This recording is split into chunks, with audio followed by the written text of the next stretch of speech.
JD Vance said her name before the host even finished his question. Not Newsom, not Ossoff, her. And the moment the words left his mouth, the Vice President of the United States knew exactly what he'd just handed the other side. Rewind to the top of the interview. Michael Knowles had built the entire segment around one question everyone in politics was already whispering about.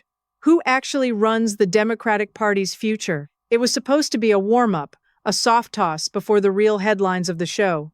Instead, it became the only clip anyone would remember by morning. Knowles laid out the conventional wisdom first. The safe answer. The one every strategist in Washington had already priced in. Gavin Newsom. Polished, funded, positioned, the obvious frontrunner according to every political operative with a donor list. Vance let him finish. Then he shook his head before Knowles had even taken a breath. I think it's got to be AOC, Vance said. I know that's probably conventional wisdom. No, he said. I don't buy that. And here's where it stopped being a passing prediction and turned into something else entirely. Because Vance didn't just say her name and move on. If he had, this would have been a 10-second clip that died in the news cycle by lunchtime. The kind of offhand political guess that gets forgotten before the podcast episode even finishes uploading. But he didn't stop at the name. He explained himself.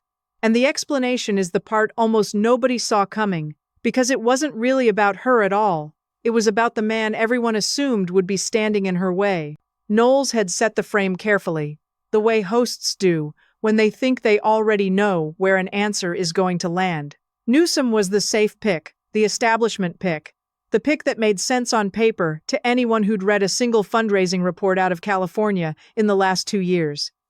He had the donor network. He had the national profile. He had spent years positioning himself with the kind of discipline that usually gets rewarded in presidential primaries. The media hits, the book tour, the careful triangulation on culture war fights, the willingness to needle the other side just enough to trend without alienating anyone who actually writes the checks. By every conventional metric that operatives use to build an early frontrunner list, Newsom belonged at the top of it, and everyone in that room, including the host, assumed the vice president would simply confirm what the spreadsheets already said. Vance's rejection of that premise wasn't loud. It wasn't delivered like a mic drop or a scripted zinger built for a highlight reel. It came out almost the way you'd correct a friend who'd gotten a minor detail wrong at dinner. Low stakes on the surface. But underneath it was a man who'd clearly been paying far closer attention to the small moments in his opponent's campaigns than anyone had given him credit for. And the small moment he reached for wasn't a policy vote or a debate stumble. It was a single sentence from a book tour stop in Atlanta weeks earlier that most casual news consumers had already scrolled past and forgotten. The setting had been almost aggressively ordinary. A bookstore event, folding chairs, a microphone stand a little too tall for the podium.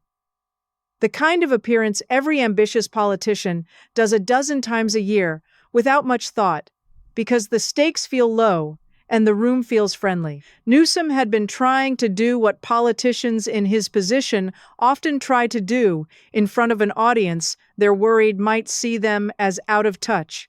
Close the distance, make himself smaller, make himself relatable. He'd reached for humility as a tool, the way you'd reach for a familiar phrase you'd used successfully before.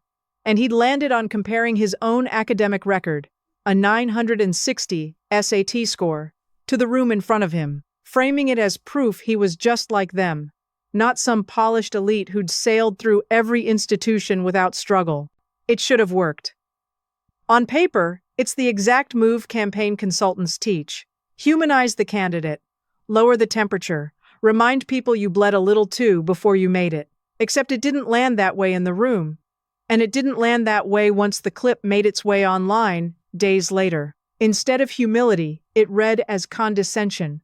A man standing at a podium essentially telling a room full of black voters that his failures were somehow proof of solidarity with theirs, an unforced comparison nobody had asked him to make, and one that implied their own struggles needed his mediocrity as a bridge to be understood.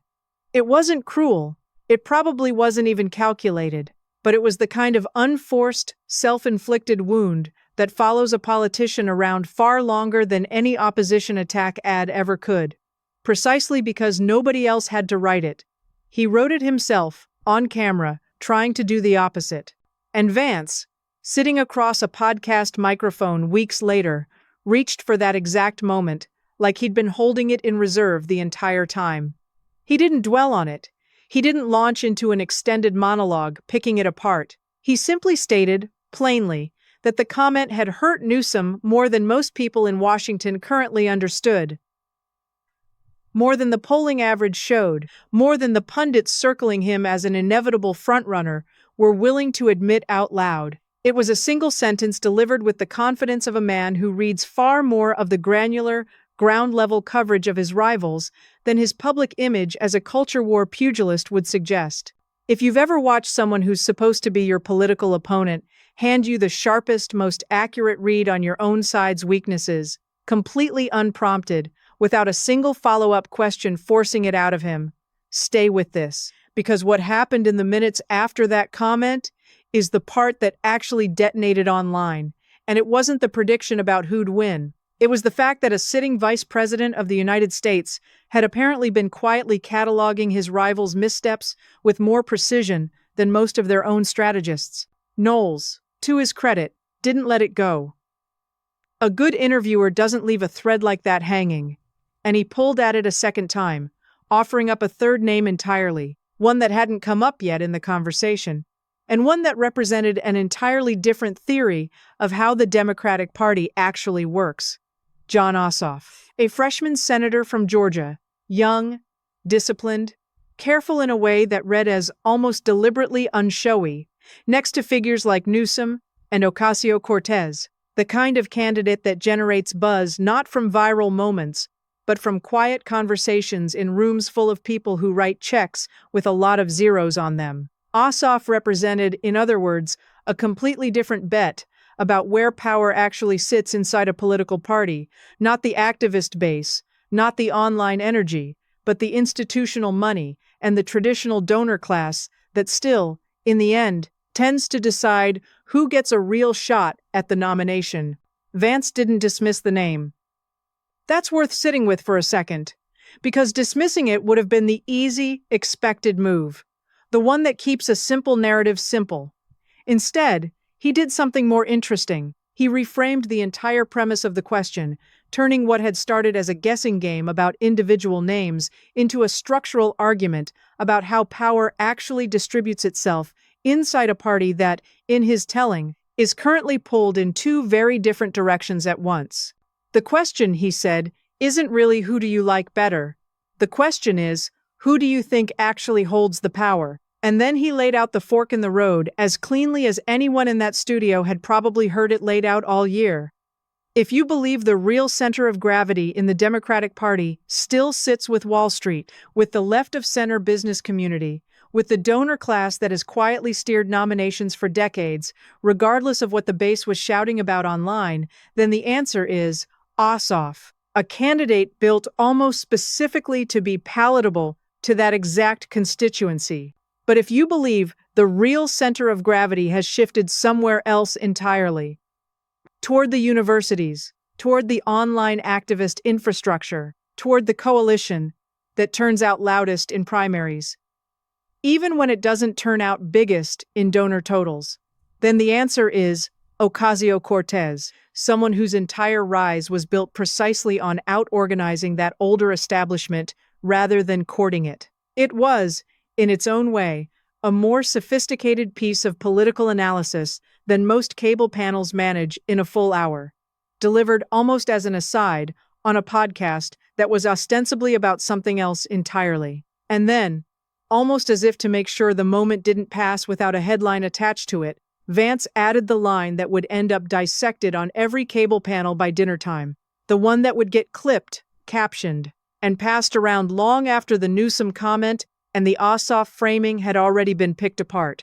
They're just so dominated by the crazy people, he said, of his own opposition. It's like they can't figure out the part where they get the economic populism, which is actually very popular.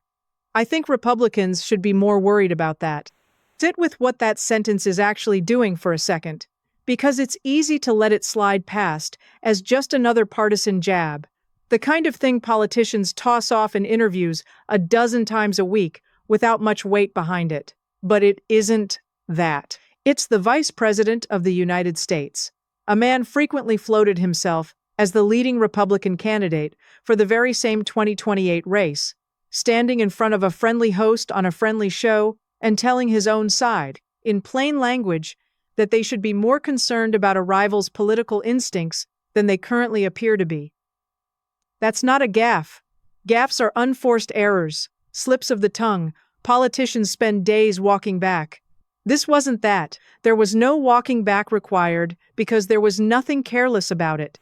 It read instead like the assessment of someone who watches the tape closely, who reads the coverage most people skip past, who has clearly spent real time thinking about which of his rivals actually represents the sharper, long-term threat, rather than which one simply generates the most noise in a given news cycle. If that admission surprised you, as much as it appeared to surprise the room listening live, drop a single word in the comments right now, because what happened in the hours immediately after that podcast went up moved faster than anyone sitting behind that studio desk could have possibly planned for.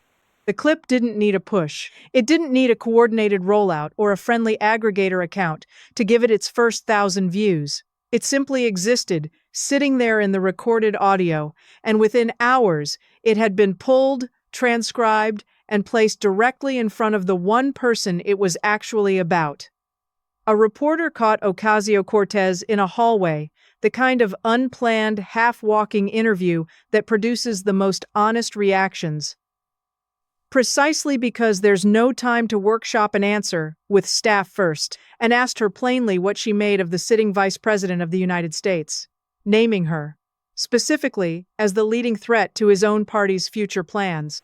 She didn't reach for outrage. That's the detail worth sitting on, because outrage was the available option, the easy option, the option that would have generated its own smaller, viral moment and nothing more. She didn't reach for a rehearsed line either, the kind of preloaded soundbite politicians keep in reserve for exactly this sort of ambush question, tested in front of staff until it sounds spontaneous. She just smiled, a real one, unhurried, the kind of smile that suggests the question landed somewhere genuinely amusing rather than threatening. "I hope he is," she said. When the follow-up came, asking whether she thought Vance himself would end up the nominee on the other side. 3 words. That's the entire exchange, stripped down to its actual substance. No trembling in the voice, no rehearsed cadence building toward a bigger applause line.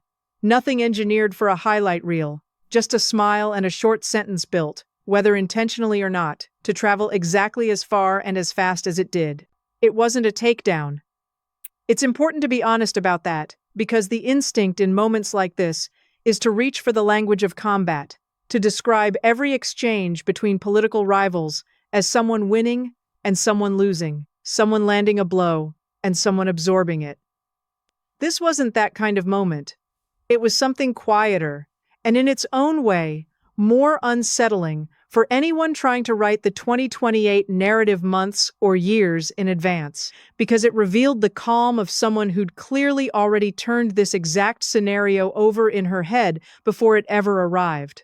She wasn't caught off guard by the question. She'd probably expected some version of it eventually, the way any rising political figure has to learn to expect the moment a rival names them specifically as the thing keeping them up at night. And she'd apparently decided long before that hallway encounter that the shortest possible answer would do more work than any longer one could. By the next morning, the exchange had settled into exactly the kind of story neither camp's press operation had built a plan around. It wasn't a story about infrastructure spending or midterm turnout models or any of the policy substance that either side's actual staff had presumably spent that week trying to push into the news cycle instead. It became, almost by accident, a story about the one name both sides kept circling back to, for reasons that had almost nothing to do with each other. For Vance's side, it was a calculated bet about where the real danger sits inside an opposing coalition. For her side, it became proof of something else entirely, that the other party's own leadership had already, in effect, conceded the argument about who represents the sharper political future. Neither side needed to say that part out loud for it to be understood. Cable panels did the saying for them, replaying both clips back to back for the better part of 2 news cycles, running the "It's got to be AOC" line directly against the "I hope he is" reply, letting the gap between a several-sentence explanation and a 3-word smile do all the rhetorical work neither camp had scripted. If this one caught you off guard the same way it apparently caught half of Washington off guard, share it with the one person in your circle who insists nothing ever really shifts the 2028 conversation this early. The one who tells you every cycle that it's too soon to know anything, and every name being floated right now will be forgotten in a year. Subscribe if you want these moments broken down before the headlines finish catching up to them. Because by the time most networks got around to their evening packages, half the internet had already moved on to arguing about what it meant. And tell us in the comments, did you see that answer coming? The shortest possible reply to the loudest possible headline? Or did it catch you exactly the way it caught that hallway?